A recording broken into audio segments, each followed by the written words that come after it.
অন্তর্বর্তী সরকার দলীয় সরকার নয়, আশা করা যায় তারা একটি নিরপেক্ষ সরকার, এমন মন্তব্য করেছেন সুশাসনের জন্য নাগরিক সুজন সম্পাদক বদিউল আলম মজুমদার। সংবাদ সম্মেলনে তিনি বলেন, দেশের মানুষ সংস্কার চায়।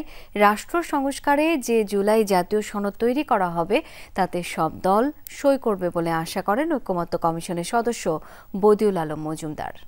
রান্নায় আমার ভালোবাসা Jamuna gas stove. Jamuna gas stove, আধুনিক, নিরাপদ ও দীর্ঘস্থায়ী।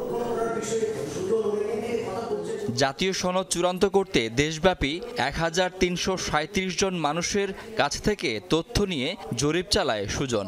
এতে ৪০টি প্রশ্নের উত্তর নেওয়া হয়। জরিপের তথ্যউপাত্ত তুলে ধরতে সকালে ডিআরইউতে সংবাদ সম্মেলন করে সংস্থাটি। বলা হয়, প্রধানমন্ত্রীর একক কর্তৃত্বের পরিবর্তে মন্ত্রিপরিষদ শাসিত সরকার পদ্ধতি প্রবর্তন করা, সংবিধানের ৭০ অনুচ্ছেদ সংশোধন, সংসদে ২ কক্ষেই বিরোধী দলকে ডেপুটি স্পিকার নির্বাচিত করার বিষয়ে মতামত এসেছে। মানুষ সংস্কার চায়, মানুষ পরিবর্তন চায় এবং ওই পরিবর্তনটা যাতে সুনিশ্চিত হয় সেই জন্যই তারা ভোট দিতে চায়। জাতীয় ঐকমত্য কমিশন রাজনৈতিক ৩০-এর অধিক রাজনৈতিক দলের সাথে আলাপ আলোচনা করে এই পর্যন্ত আমরা ৮২টা বিষয়ে ঐকমত্যে পৌঁছেছি এবং আমরা আশা করি যে এটা জুলাই জাতীয় সনদ স্বাক্ষরিত হবে।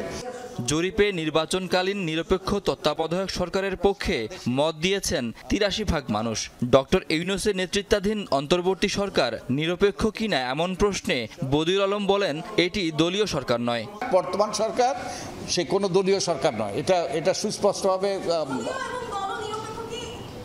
আমরা আশা করি এই সরকার দল নিরপেক্ষ, কারণ এটা কোনো দলের প্রতিনিধিত্ব করে না এবং দল দ্বারা নির্বাচিত নয়।